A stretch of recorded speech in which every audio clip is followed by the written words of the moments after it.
但是根据国外他们做的一些实验跟统计，平均下来，通常起火之后，大概在左右，这个环境会开始出现致死的环境。很快耶。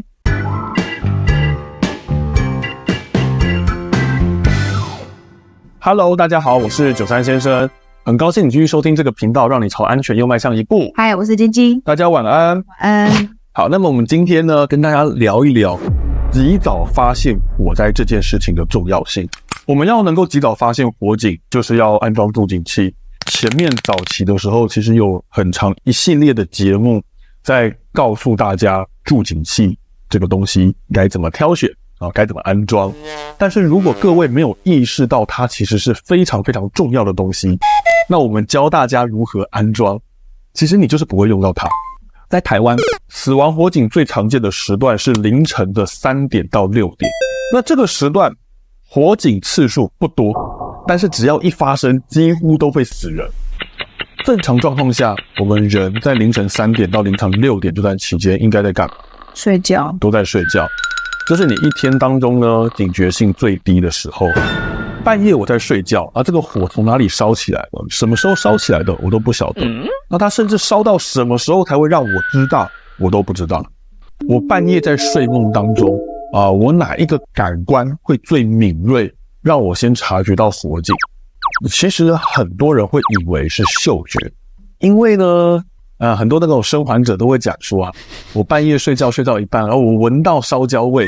我觉得这个其实是一个刻板印象，很多人都会觉得说我是先闻到烟味，然后才被烟呛醒。可是各位你想想看你有没有曾经因为你旁边的枕边人放屁，结果把你给臭醒的经验？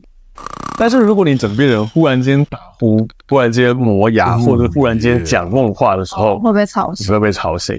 对，其实就是这个道理。你大概都会先察觉到外界变化是你听觉。一般而言，人在睡梦当中平均60分贝以下的话，你大概就不会把你吵醒。60分贝是一个什么样的概念？它就是一个普通谈话的声音。我一个正常的火灾在烧的时候，如果我们没有警报设备的话，我火灾在屋子里面烧，它会发出什么天然的声音，高达60分贝以上。我也去问过很多的生还者，他们都会跟我讲说，描述说好像是听到像爆炸一样的声音，应该是玻璃破掉，或者是我灯管被烧破的时候砰一声像爆炸声音当然会因为你的现场环境状况有一些不同。但是根据国外他们做的一些实验跟统计，平均下来，通常起火之后，大概在3分半到5分钟左右，这个环境会开始出现致死的环境。很快耶。对。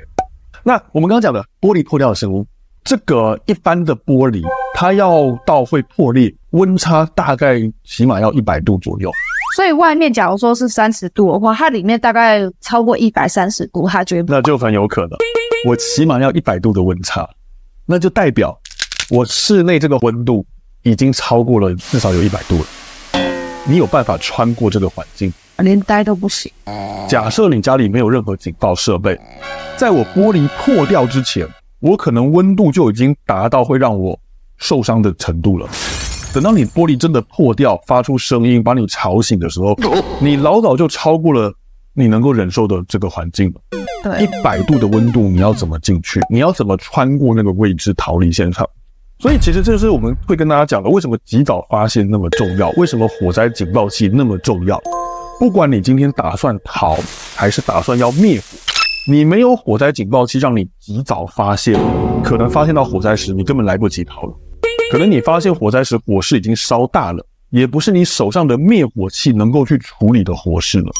以前我也常常会听到很多人有在抱怨讲说那个消防队来得很慢，来得很慢。其实真的不是消防队来得太慢，是你发现的太慢。对啊，你都还没发现火灾，你都还没有打119，消防队根本就不会知道你这边有事情，他怎么来？对。那你要如何不要发现太慢？真的方法就一个，就是要火灾警报器。那当然我觉得有些人可能会有个疑惑，我们之前在跟大家讲防火区划的时候，我们都说防火区划其实才是最重要的东西，它只要做得好，你不发现火警也没有关系，是没有错。我们在讲防火区的话，不是告诉大家你没有警报器是可以的，你警报器坏掉是可以被允许的。我们讲过了，我们不是这个意思，因为它就是多重防线。我一个防线万一失效了，我还有第二道防线。对啊，你不能说我把全部的希望都放在同一件事情上面。万一是你家的客厅烧起来或厨房烧起来。对啊，所以你要有警报设备，你也要有防火区划。所以呢，我们自己家里面，我们确定我们防火区划没有问题，我们也装火灾警报器啊，我们也装灭火器。万一一个失效了，我其实还有第二、第三道防线可以保护我。那这样才是比较一个完整的做法。虽然我们之前已经用一个很长的系列跟大家介绍了助警器这个东西，对，但是我们一直没有去特别强调助警器它为什么重要。它为什么是会被我称为是居家最重要的消防设备？所以可以没有灭火器，但是不能没有助警器，是这样的意思吗？是的，因为毕竟灭火它会牵涉到很多复杂的因素，像火势判断，对，像灭火技巧，像你准备的灭火工具如何。所以一般而言，我不太会主动鼓励民众去选择灭火。我会跟大家讲说，你要以保命为优先。但是我知道，因为那是你自己的家，你家里真的烧起来，你有你的家当，大家都会希望在能够命保下来的前提之下，更进一步的也保护我自己的家当嘛。基础是你一定要有火灾警报器，那要不要走到进阶准备灭火器，那我觉得就是个人的选择。希望呢，各位，如果你今天听了这一集，你家里还是没有火灾警报器的话，还是没有安装助警器的话，真的要在今天之后把它给补齐。好，所以我想呢，我们今天这个概念就是跟大家分享到这边。那么希望呢，今天的分享内容对大家的安全有所帮助。如果各位有从这一集获得收获的话呢，请按赞、订阅、分享我们的影片。你家里已经安装助警器了吗？你准备了几颗呢？欢迎底下留言。那今天就到这边咯，下次再见，拜拜。以前很多亲朋好友他们都会问我说，他们家里要准备什么灭火器材好。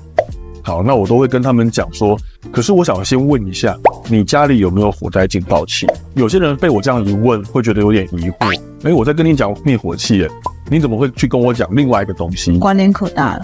因为我们灭火器再怎么好，它一定要有人清醒，有人发现火灾，有人去操作灭火器，这个灭火器才有用啊。而且火还要很小的时候。对啊，